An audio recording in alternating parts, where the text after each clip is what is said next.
50 लाख दो वरना गोली मार देंगे।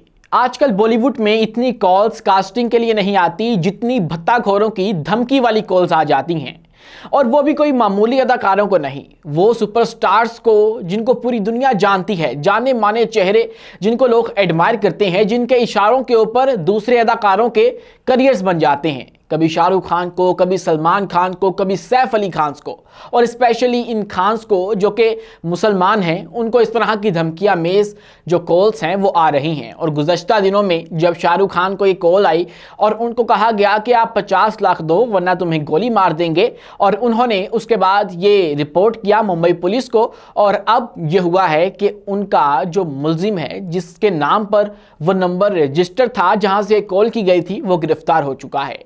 और उसका नाम फिजान खान है और वो एक वकील है, और उसने ये दावा किया है कि ये मेरा फ़ोन जो है जहां से ये कॉल गई शाहरुख खान को, वो तो चोरी हो चुका है, और 2 नवंबर को वो चोरी हो चुका था, जिसकी मैंने रिपोर्ट भी करवाई थी। लेकिन इसके बावजूद पुलिस ने उसका रिमांड ले लिया है और उसके ऊपर अभी भी कोई ना कोई शक मौजूद है। और इसी तरह हुआ सलमान खान के केस के अंदर, उनको 15 दिनों के अंदर 7 मरतबा धमकी दी गई, और आखिरी दफा तो मैंने आपको बताया था अब ये जुमेरात को ही डायरेक्टली मुंबई कंट्रोल रूम को ये मैसेज भेजा गया कि अगर बचा सकते हो उस सिंगर को जिसने सलमान खान का नाम लेकर गाना बनाया और उसके अंदर लारंस बिश्नोई का नाम भी डाला, तो बचा लो, क्योंकि हम 1 महीने के अंदर उसको मार देंगे।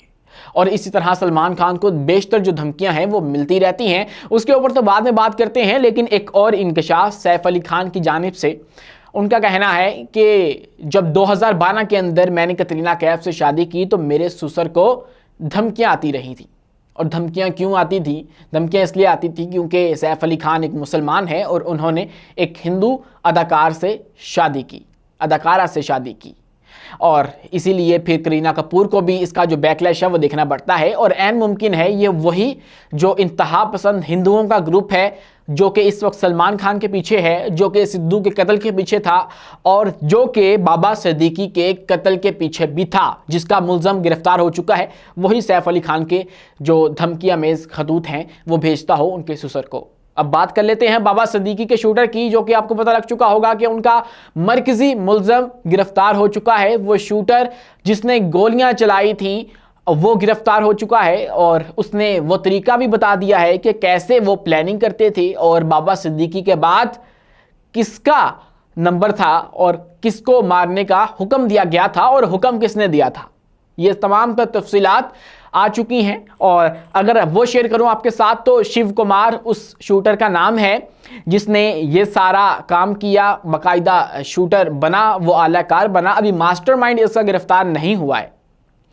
शिव कुमार का कहना है कि उसने लारंस बिश्नोई के गैंग से ताल्लुक है उसका, और उसने अनमोल बिश्नोई जो कि लारंस बिश्नोई के भाई हैं उनके कहने पर ये सब कुछ किया, और इसको गिरफ्तार उस वक्त किया गया जब ये नेपाल फरार हो रहा था। और इसको गिरफ्तार करने में जो यूपी पुलिस की स्पेशल टास्क फोर्स है उसका बड़ा हाथ है, और उन्होंने इसको गिरफ्तार किया है। इसके बाद इसने इंकशाफ किया कि 9mm का पिस्टल इस्तेमाल किया गया। अब ये वो केस है जिसके अंदर पुलिस ने 20 के करीब जो गिरफ्तारियां हैं वो कर ली हुई हैं, और 20 के करीब जो गिरफ्तारियां हैं उसके अंदर दूसरे शूटर्स भी शामिल हैं जो कि इसके साथ थे। 3 शूटर्स जो थे वो ये थे इस वाली वारदात के ऊपर, लेकिन इनका एक और साथी ये बता चुका है कि अगर हम लोग फेल हो जाते तो पीछे 6 मजीद शूटर्स का इंतजाम ऑलरेडी कर रखा था। यानी कि बाबा सिद्दीकी का कत्ल जो है उसके लिए इतनी लंबी तैयारी की गई थी।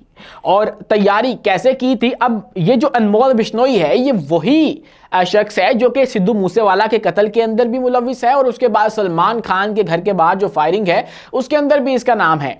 तो अब इन सब ने मिलकर ये प्लानिंग कैसे की वो बड़ी दिलचस्प बात है। अब देखें, मॉडर्न जदीद दौर के जदीद तौर तरीके, जराइम करने के नित नए तरीके आ रहे हैं, और अब स्नैपचैट के ऊपर ये सारी प्लानिंग की गई थी। क्योंकि स्नैपचैट के ऊपर आपको पता होगा कि मैसेजेस करने के बाद दोबारा से नजर नहीं आते, वहां पे स्क्रीनशॉट लो तो अगले बंदे को पता लग जाता है कि इसने स्क्रीनशॉट लिया है, तो वहां पर ये सेव था, तो वहां पर ये प्लानिंग की गई। और वहां पर ही जो ज़ीशान सिद्दीकी हैं, बाबा सिद्दीकी के बेटे साहबजादे, उनका भी फोटो आया था, और ये दावा किया गया था कि इनको भी कत्ल करना है, लेकिन अभी वो नहीं कर पाए। हो सकता है कि उनकी जान को अभी भी खतरा हो, और अगली बारी उनकी है। और उसके बाद जो सलमान खान है वो भी इनकी हिट लिस्ट पे तो है ही हैं। और देखें कैसी बात है, जिनको हम बहुत ज़्यादा एडमायर करते हैं, हम समझते हैं कि वही खुदा हैं बॉलीवुड के, उनको एक गैंग ने किस तरह से नचाया हुआ है कि वो लोग जो कि अपने इशारों के ऊपर लोगों के करियर बनाते हैं और ख़राब कर देते हैं। मतलब सलमान खान से कोई भिड़ नहीं सकता, कोई भिड़ेगा तो उसका बॉलीवुड में फिर करियर नहीं रहेगा, लेकिन उनकी जान को खतरा है। इतनी फिल्में बनाने के बावजूद, इतना पैसा होने के बावजूद, वो शख्स जो कि इस वक्त जेल के अंदर है, सरगना जेल के अंदर है, वो इतना इनके एसाब पे सवार हो चुका है कि अब ये लोग फ्रीली शूटिंग भी नहीं कर सकते।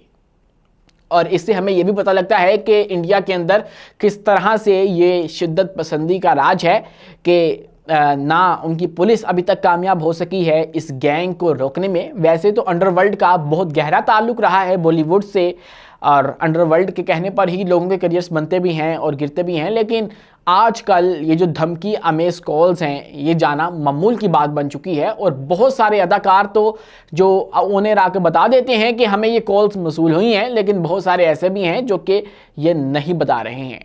और अब ये जो बाबा सिद्दीकी का शूटर शिव कुमार पकड़ा गया है, ये भी एक शूटर ही था महज, जो कि नेपाल भाग रहा था। और इसके वालिद ने ये इतराफ़ किया है कि ये इसलिए जुर्म की दुनिया में आया क्योंकि ये बहुत जल्द दौलत बनाना चाहता था, शोहरत कमाना चाहता था, लेकिन अब इसको सज़ा होगी और ये अपने सरगना की तरह जेल के अंदर सड़ेगा और इसको जो पैसा मिला वो भी रिकवर कर लिया जाएगा। तो आज के लिए इतना ही। अपने मेज़बान उमैस मुनीर को दीजिए इजाज़त, मिलते हैं अगली वीडियो में नई मालूमात के साथ।